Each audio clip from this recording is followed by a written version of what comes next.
नमस्कार श्रोते हो. मी दिगंबर शिंदे, दिगा पाटील, संपादक एक वृत्त न्यूज चॅनल, नांदेड. नांदेड बागळा शहर महापालिका सार्वत्रिक निवडणूक 2026.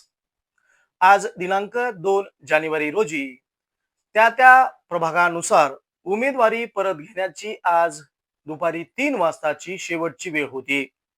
त्यानुसार त्या प्रभागामध्ये आपल्या कार्यकर्त्यांच्या समन्वयाच्या माध्यमातून अनेकांनी उमेदवारी सुद्धा परत घेतलेली आहे.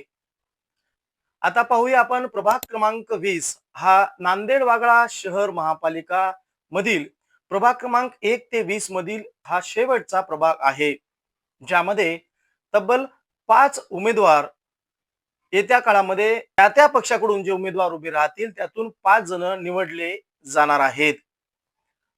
यामध्ये भारतीय जनता पार्टीच्या वतीनं सर्वसाधारण पुरुष हा जो की प्रभाग क्रमांक 20 आहे, यामध्ये भाजपाच्या वतीनं संजय शिवाजीराव पाटील घोगरे, तर शिवसेना त्यासोबतच राष्ट्रवादी काँग्रेस पार्टी अजित पवार गटाच्या वतीनं विनय विश्वंभरराव पाटील गिरडे या दोघांमध्ये थेट सरळ लढत होणार आहे.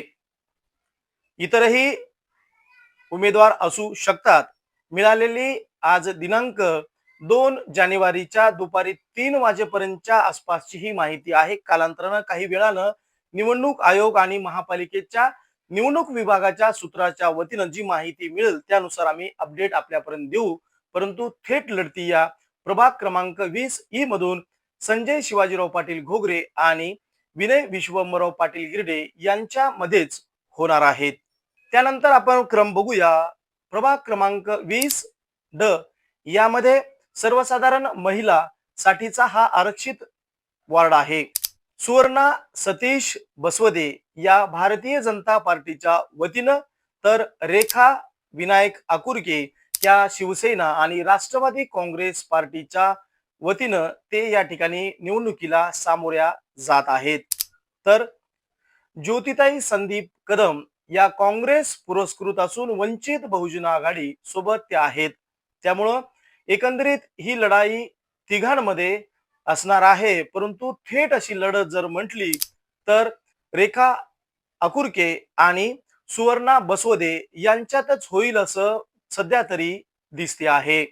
प्रभाग क्रमांक 20 ज्यामध्ये नागरिकाचा मागास प्रवर्ग, यामध्ये वैजनाथ ईश्वरराव देशमुख हे भारतीय जनता पार्टीचे उमेदवार आहेत, तर संतोष कांचनगिरे हे शिवसेना शिंदेगड त्यासोबतच राष्ट्रवादी अजित पवार गटाच्या वतीनं लढाई या अस्तित्वाची लढाई आणि निवडणुकीच्या रिंगणामध्ये ते आहेत. तर महेश निळकंठवार हे काँग्रेस आणि वंचित बहुजन आघाडी अलायन्सचे ते उमेदवार असणार आहेत.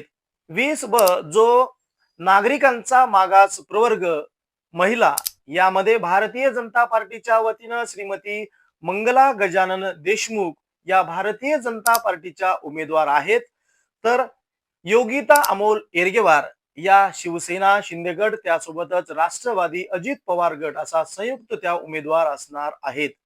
तर काँग्रेस आणि वंचित बहुजन आघाडीच्या वतीनं सिमरन कौर गोपाल सिंग टाक हे उमेदवार असणार आहेत.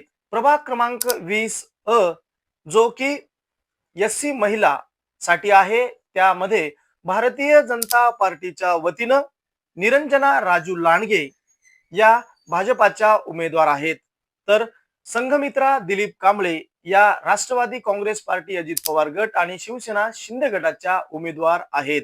दीपमाला विठ्ठल गायकवाड या काँग्रेस आणि वंचित बहुजन आघाडीच्या माध्यमातून ते आपलं राजकीय अस्तित्व या ठिकाणी सिद्ध करतील का, हे सुद्धा आपल्याला पाहायचं आहे. एकंदरीत ही जी आकडेवारी मी सांगितलेली आहे ती अधिकृत जी राजकीय पक्ष आहेत त्यांच्या वतीनं मिळालेली ही माहिती आहे. त्याशिवाय इतरही अपक्ष उमेदवार त्या या प्रभाग क्रमांक 20च्या 4-5ही वेगवेगळ्या संवर्गामधून असणार आहेत. संभाजी ब्रिगेडच्या माध्यमातून सुद्धा ही लढाई त्यांनी राजकीय अस्तित्वाची केलेली आहे. विकासाच्या सोबत संभाजी ब्रिगेड मैदानात असं ब्रीद वाक्य घेऊन जवळपास 4 उमेदवार त्यांनी या निवडणुकीच्या मैदानात उतरलेले आहेत. त्यामध्ये प्रभाग क्रमांक 20 सर्वसाधारण पुरुष या गटातून दीपक भरकड, सर्वसाधारण महिला गटातून अर्चनाताई शिवाजी हंबर्डे, प्रभाग क्रमांक 20 मधून संध्याताई केशव कांबळे हे उमेदवार संभाजी ब्रिगेडचे असणार आहेत. याविषयीची माहिती संभाजी ब्रिगेड विभागीय अध्यक्ष संकेत पाटील यांनी दिलेली आहे. एकंदरीत आता आपण सर्वच्या सर्व प्रभाग क्रमांक केवळ 20 च्या पाचही विभागनिहाय उमेदवारांची माहिती आपण ऐकलेली आहे. त्याचा शेवटचा दिवस होता. दुपारी 3 वाजेपर्यंत अनेक उमेदवारांनी आपली उमेदवारी पाठीमाग घेतलेली आहे. त्यामुळं महापालिकेच्या सूत्रांच्या वतीनं काही वेळानंतर त्याबाबतची अधिकृत अशी माहिती आपल्याकडे मिळेल आणि त्यानुसार आम्ही अपक्षही काही उमेदवार रिंगणात आहेत त्यांच्याबद्दलची सुद्धा माहिती आम्ही आपल्यापर्यंत देणार आहोत.